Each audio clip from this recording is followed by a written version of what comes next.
नमस्कार विद्यार्थी मित्रांनो, स्वागत आहे तुम्हा सर्वांचं आपल्या स्कॉलरशिप स्टडी पॉईंटमध्ये। तर आजच्या व्हिडिओमध्ये आपण मंथन राज्यस्तरीय सामान्य परीक्षा इयत्ता 6वी याचं मराठीचं पेपर सोल्युशन पाहणार आहोत।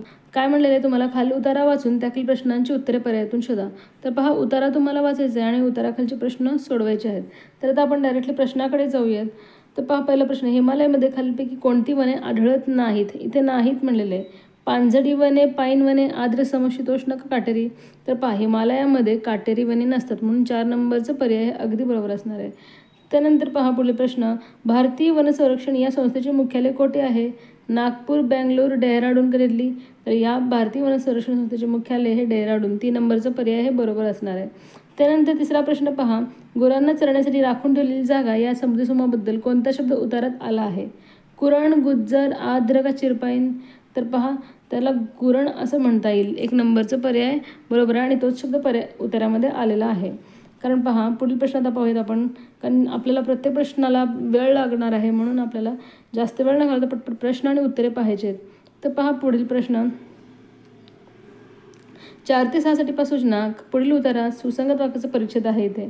मग पहा, डॅश हे दलितांचे व दीनदयाळचे कैवारी होते। कोण होते दलितांचे व दीनदयाळचे कैवारी? डॉक्टर आंबेडकर। तरी देखील आपण आता पुढील वाक्य वाचूयात। त्यांनी आयुष्यभर हित जोपासले। आयुष्यभर कोणाचे? बहुजनांचे हित जोपासलेले आहेत। त्यानंतर पहा, पददलितांच्या उद्धारासाठी व जनजागृतीसाठी त्यांनी हे वृत्तपत्र सुरू केले। तर पहा, मग ह्याचं बरोबर उत्तर असणार आहे डॉक्टर बाबासाहेब आंबेडकर। बहुजनांचे आणि उद्धारासाठी त्यांनी कोणते वृत्तपत्र सुरू केले होते? मूकनायक। 4 नंबरचं पर्याय अगदी बरोबर आहे, त्यालाच तुम्हाला टिक करायचं आहे। त्यानंतर पहा पुढील प्रश्न, खाली दिलेला अलंकारिक शब्दाचा योग्य अर्थ पर्यायातून निवडून त्याच्या पर्याय क्रमांकाचे वर्तुळ रंगवा। नवकोट नारायण, तर या अलंकारिक शब्दाचा अर्थ आहे अतिशय श्रीमंत, 3 नंबरचं पर्याय हे बरोबर आहे। पुढील प्रश्न, मुलांना तो दूरचा किल्ला दिसतो का? या वाक्यातील अधोरेखित शब्दाची विभक्ती ओळखा। अधोरेखित शब्द आहे मुलांनो, तर इथे नो हे प्रत्यय आलेलं आहे, विभक्ती प्रत्यय कोणता आहे? नो, म्हणजे कोणतं असणार आहे? संबोधन। 4 नंबरचं पर्याय हे बरोबर आहे। पुढील प्रश्न, राजू कैरी खातो या वाक्याचा प्रयोग ओळखा। राजू कैरी खातो या वाक्याचा प्रयोग ओळखा। कर्मणी, कर्तरी भावे की अकर्मक भावे? तर राजू कैरी खातो म्हणजे काय असणार आहे? कर्तरी। 2 नंबरचं पर्याय बरोबर आहे। त्यानंतर पुढील प्रश्न, जर तू व्यायाम केला तरच तुझे शरीर चांगले राहील। या वाक्याचा प्रकार, जर आणि तर इथे वाक्यामध्ये आले, म्हणजे हे संकेतार्थी वाक्य असणार आहे, 1 नंबरचं पर्याय हे बरोबर आहे। पुढील प्रश्न, खालील वाक्यातील अपूर्ण वर्तमान काळी वाक्य कोणते?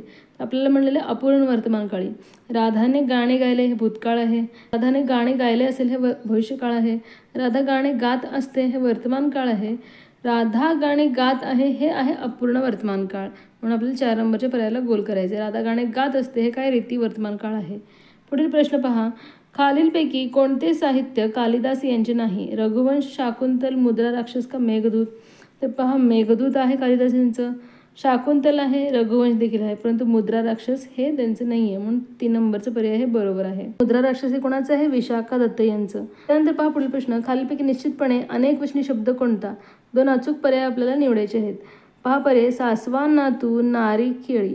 तर पहा, निश्चितपणे अनेकवचनी आपल्याला म्हणलेलं आहे, म्हणजे याचा अर्थ काय की ज्याचं एकवचन देखील होऊ शकतं आणि अनेक वचन देखील होऊ शकतं। मग पहा, याचं बरोबर उत्तर असणार आहे 1 नंबर आणि 4 नंबरचा पर्याय, कारण सासवाचा एकवचन आहे सासू, तर केळीचं एकवचन आहे केळे, म्हणून आपल्याला त्या 2 पर्यायाला गोल करायचं होतं। पुढील प्रश्न पहा 14वा, माकड झाडावर चढले आहे या अधोरेखित शब्दाची जात पर्यायातून निवडा।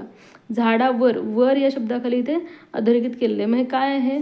शब्दयोगी अवयव। 3 नंबरचं पर्याय हे बरोबर आहे, त्यालाच तुम्हाला गोल करायचं होतं। त्यानंतर पहा पुढील प्रश्न 15वा, या पेटीत काय आहे ते सांग। अधोरेखित सर्वनामाचा प्रकार ओळखा। तर आपल्याला या सर्वनामाचा प्रकार ओळखायचा आहे। या पेटीत काय आहे ते सांग, काय या शब्दाखाली इथे अधोरेखित केलेलं आहे। मग पहा पर्याय, सामान्य सर्वनाम, संबंधी, दर्शक का आत्मवाचक? तर हे असणार आहे सामान्य किंवा अनिश्चित सर्वनाम, म्हणून 1 नंबरच्या पर्यायाला तुम्हाला गोल करायचे आहे। पुढील प्रश्न पहा, खालीलपैकी अशुद्ध शब्द कोणता? तर आपल्याला 2 अचूक पर्याय इथे निवडायचे आहेत। अशुद्ध 2 शब्द आपल्याला निवडायचे आहेत। कृत्रिम पहा, हे अशुद्ध आहे, शीर्षासन शुद्ध आहे, प्रीती हे देखील अशुद्ध आहे, आणि नीती हे काय? शुद्ध मध्ये लिहिलेलं आहे, म्हणजे 2 अशुद्ध शब्द कोणते आहेत? 1 आणि 3 नंबरचं पर्याय, हे 2 अशुद्ध शब्द आहेत। त्यानंतर पहा पुढील प्रश्न, अन उपसर्ग जोडून खालीलपैकी कोणत्या शब्दाचा विरोधी शब्द तयार होणार नाही? अन हा उपसर्ग जोडून कोणत्या शब्दाचा विरुद्ध शब्द तयार होणार नाही आणि पुन्हा आपल्याला 2 पर्याय निवडायचे आहेत. मग पहा, इष्टचं विरुद्धार्थी असतं अनिष्ट, इथे अन येणार आहे. अपेक्षितचं विरुद्धार्थी अनपेक्षित, इथे देखील अन येणार आहे. प्रसन्नाचं अप्रसन्न असतं म्हणजे इथे अन येणार नाही. आणि मानचं अपमान किंवा अवमान असतं, म्हणून हे 2 पर्याय आपल्याला गोल करायचे होते. पुढील प्रश्न पहा, विधूर या शब्दाचे स्त्रीलिंगी रूप कोणते? तर विधूरचे स्त्रीलिंगी रूप आपल्याला सांगायचं आहे. विधूरचं स्त्रीलिंगी रूप असतं विधवा. 1 नंबरचा पर्याय बरोबर आहे. बाकीचे पर्याय हे चुकीचे आहेत विद्यार्थ्यांनो. पुढील प्रश्न 19वा, विशेषणाचा प्रकार आपल्याला ओळखायचा आहे. पांढरा बदक. पहा, बदकाबद्दल आपल्याला माहिती सांगितली आहे की तो पांढरा आहे, पांढरा बदक. मग पहा, विशेषण कोणतं असणार आहे? तो धातुसहित असेल का? नाही. सार्वनामिक, सर्वनाम तर नाही येतो. गुणविशेषण असणार आहे. आवृत्तीवाचक देखील येणार नाही. 3 नंबरचा पर्याय गोल करायचं होतं तुम्हाला. पुढील प्रश्न 20वा, वीज या शब्दाचा समानार्थी शब्द कोणता? तर वीजला चपला म्हणतात, तडित म्हणतात, विद्युत म्हणतात आणि विद्युल्लता म्हणतात. 4 नंबरचा पर्याय बरोबर आहे. प्रकाश, उजेड, चमकणे हे येणार नाही. त्यानंतर पहा पुढील प्रश्न, खालील पर्यायातून वाक्प्रचार व त्यांचा अर्थ यांची अयोग्य जोडी ओळखा. आपल्याला अयोग्य सांगितले आणि 2 पर्याय देखील सांगितले आहे. हूल देणे याचा अर्थ जखवणे होतो, हे बरोबर आहे. 14वे रत्न दाखवणे म्हणजेच मार देणे, हे देखील बरोबर आहे. कपाळ फुटणे म्हणजे कपाळ जखम होणे असं होत नाही, म्हणून हे चुकीचं आहे. पोटात शिरणे, आनंद होणे हे देखील चुकीचं आहे. म्हणजे या 2 पर्यायाला तुम्हाला गोल करायचं होतं. 3 नंबर आणि 4 नंबरच्या पर्यायाला गोल करायचं होतं विद्यार्थ्यांनो. पुढील प्रश्न, खालीलपैकी मृदू वर्ण कोणता? 2 अचूक पर्याय तुम्हाला निवडायचे आहेत. पहा, स्पर्श व्यंजन गटामध्ये एकूण 25 व्यंजन आहेत. त्यातील पहिले 2 कठोर असतात, नंतरचे 2 मृदू आणि शेवटचं अनुनासिक असतं. मग आपल्याला मृदू वर्ण ओळखायचा आहे. आणि स्पर्श व्यंजन गटातील 25 वर्ण कोणते? त्याचे 5 वर्ग, क, च, ट, प. मग क वर्गामध्ये क, ख हे काय असणार आहेत? कठोर. तर ग, घ काय असणार आहेत? मृदू. मग पहा, ड इथं दिलेलं आहे. त्यानंतर ट वर्गामध्ये ट, ठ हे कठोर असणार आहेत आणि ड, ढ म्हणजे ड हे काय? मृदू. ड, ढ हे मृदू असणार आहेत. त्यानंतर त, थ, त वर्गामध्ये हे 2 कठोर असणार आहेत, म्हणजे हे आपल्याला घेता येणार नाही. आणि द, ध, पहा, ध देखील काय? मृदूमध्ये येतं, म्हणून हे असणार आहे बरोबर उत्तर. त्यानंतर प वर्गामध्ये प, फ हे कठोर आहेत, ब, भ हे काय? मृदू, म्हणून हे देखील कठोर असणार आहे. म्हणजेच आपल्याला 1 आणि 3 नंबरच्या पर्यायाला गोल करायचं आहे विद्यार्थ्यांनो. तर अशा प्रकारे वर्णमालेचं जर तुम्ही तो डिटेलमध्ये माझा व्हिडिओ पाहिला नसाल तर तो देखील तुम्ही पाहायचा आहे, कारण त्याच्यामध्ये तुम्हाला मी डिटेलमध्ये सगळं सांगितलेलं आहे. वर्णाचे प्रकार, वर्णमाला, व्यंजने हे सगळं तुम्हाला तिथे आपण एक्सप्लेन केलं. तर पाहायचं आहे विद्यार्थ्यांनो. काय, कसे काय झाले प्रवचन असं हे बोललं जातं. म्हणजेच इथे कायच्या नंतर काय झालं पाहिजे? उद्गार चिन्ह. 4 नंबरचं पर्याय हे बरोबर आहे, त्यालाच तुम्हाला गोल करायचं होतं. पुढील प्रश्न 24वा, खाली दिलेल्या संधियुक्त शब्दाचा संधियुक्त पोट शब्द अचूक निवडा. सन्मार्ग. मग याचं आपल्याला काय करायचं आहे? बरोबर आपल्याला संधियुक्त पोट शब्द निवडायचा आहे. मग पहा काय असणार आहे? सत अधिक मार्ग. 2 नंबरचं पर्याय हे बरोबर आहे. बाकीचे सगळे पर्याय चुकीचे आहेत. त्यानंतर पहा शेवटचा प्रश्न मराठीचा, सुधाचे जेवण झाले या वाक्यात कर्त्याची विभक्ती ओळखा. कर्ता कोण असतो?